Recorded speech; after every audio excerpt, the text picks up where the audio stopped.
Dear students, today's topic is what are the consequences of Newton's second law of motion। तो जो consequences आप लोगों को बताऊंगा उनमें से फर्स्ट consequence है no force is required, no force is required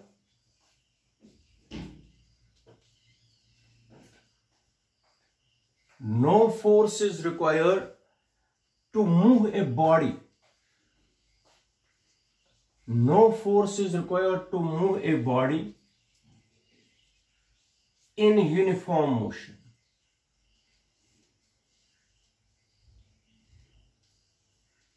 बेटा पहला पॉइंट है कॉन्सिक्वेंसेस क्या है Newton second law of motion के। सबसे पहला है no force is required to move a body in uniform motion. अगर एक बॉडी को यूनिफॉर्म मोशन में चलाना है उसको किसी किस्म की फोर्स की जरूरत नहीं पड़ती है। कैसे पता चलेगा, इधर देख लीजिए। According to Newton second law of motion F is equal to ma। अगर कोई बॉडी यूनिफॉर्म मोशन में है, वेलोसिटी होती है constant. When a body is in uniform motion, its velocity is constant. When velocity is constant, acceleration is zero। इसका मतलब जो भी बॉडी यूनिफॉर्म मोशन में है बेटा उसकी वेलोसिटी कांस्टेंट, एक्सेलरेशन जीरो। जब एक्सेलरेशन जीरो तो फोर्स क्या आएगा, m multiply zero which is equal to zero. इसका मतलब हो गया no force is required to move a body in a uniform motion. ठीक है बेटा, ये है first consequence Newton's second law of motion का। सेकंड है accelerated motion. Accelerated motion always require accelerated motion always require external force।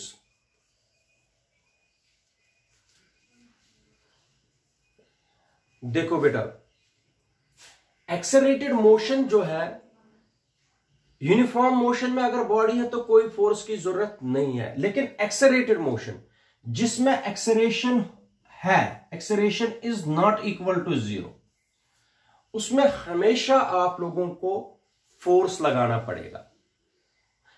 फिर से बताता हूं, accelerated motion always require external force. इसका मतलब acceleration is not, when acceleration is not zero, body is in acceleration, body is accelerated, therefore some external force is always required. मगर acceleration आप लोगों को पता है तीन चीजों से एक्सेलरेशन को हम एक्सेलरेशन हमें आ सकती है। एक है चेंज इन स्पीड से, जब चेंज होगी स्पीड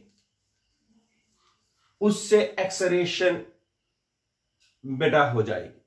सेकंड है चेंज इन वेलोसिटी और थर्ड है चेंज इन डायरेक्शन।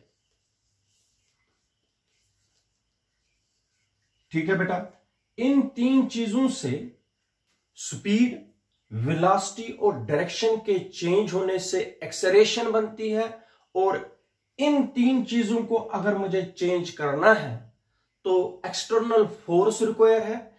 इसलिए चाहे स्पीड चेंज करूंगा, चाहे वेलोसिटी चेंज करूंगा, चाहे डायरेक्शन चेंज करूंगा, इन तीनों के लिए मुझे एक्सटर्नल फोर्स की जरूरत है।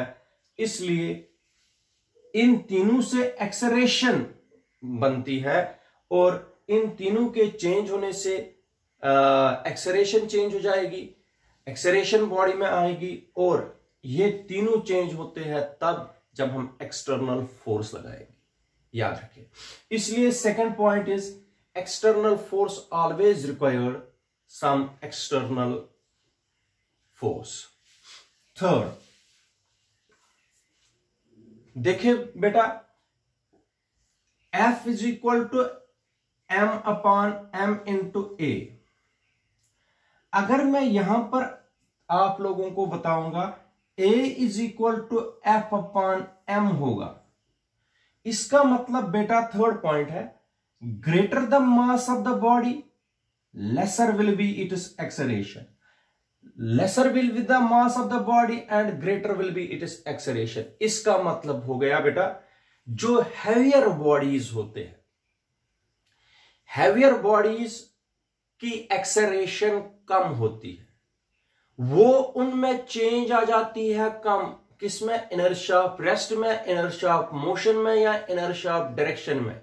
जिन बॉडीज का मास ज्यादा हो, एक्सेलरेशन कम, उनकी state inertia, inertia of rest, inertia of motion, inertia of direction change करना डिफिकल्ट है। Greater the mass lesser the acceleration, lesser the mass, जिन बॉडीज का मास कम होगा बेटा उनकी एक्सेलरेशन लाना आसान है।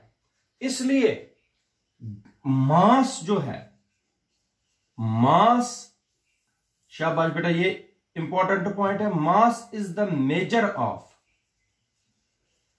Mass is the measure of inertia, mass is the measure of inertia. Mass ज्यादा होगा इनर्शिया ज्यादा होगा, मास कम होगा इनर्शिया कम होगा। इन अदर वर्ड्स, जिस बॉडी का मास ज्यादा होगा एक्सेलरेशन कम आएगी उस बॉडी में, जिसमें मास कम होगा, अच्छा जिसमें मास ज्यादा होगा एक्सेलरेशन कम, जिसमें कम मास उसमें एक्सेलरेशन ज्यादा।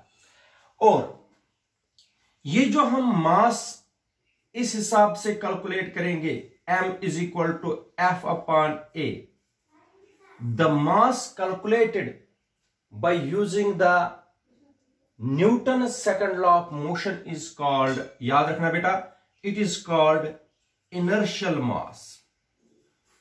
इनर्शियल मास बेटा बोलते हैं इसको, जो हम Newton second law of motion से कैलकुलेट करते हैं, that mass we called as inertial mass. ठीक है बेटा, ये कुछ कॉन्सिक्वेंसेस है जो मैंने आप लोगों को बताए। फोर्थ कॉन्सिक्वेंस है, हमने फोर्थ कॉन्सिक्वेंसेस में आप लोगों को मैंने पढ़ाया था, F vector is equal to m into a vector, this is fourth point in vector form में। शाबाश बेटा।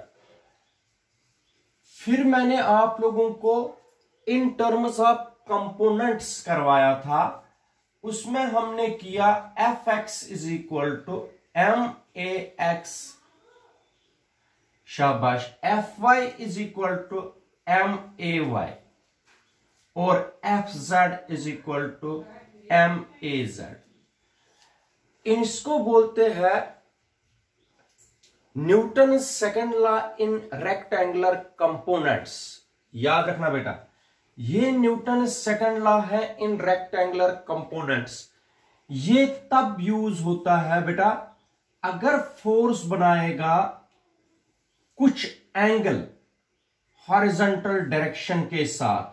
मान लीजिए ये तीन एक्सिस है, O, X, Y और Z। बेटा इसने एंगल बना दिया इस एक्सिस के साथ, तो ये वाला कंपोनेंट हम यूज करेंगे।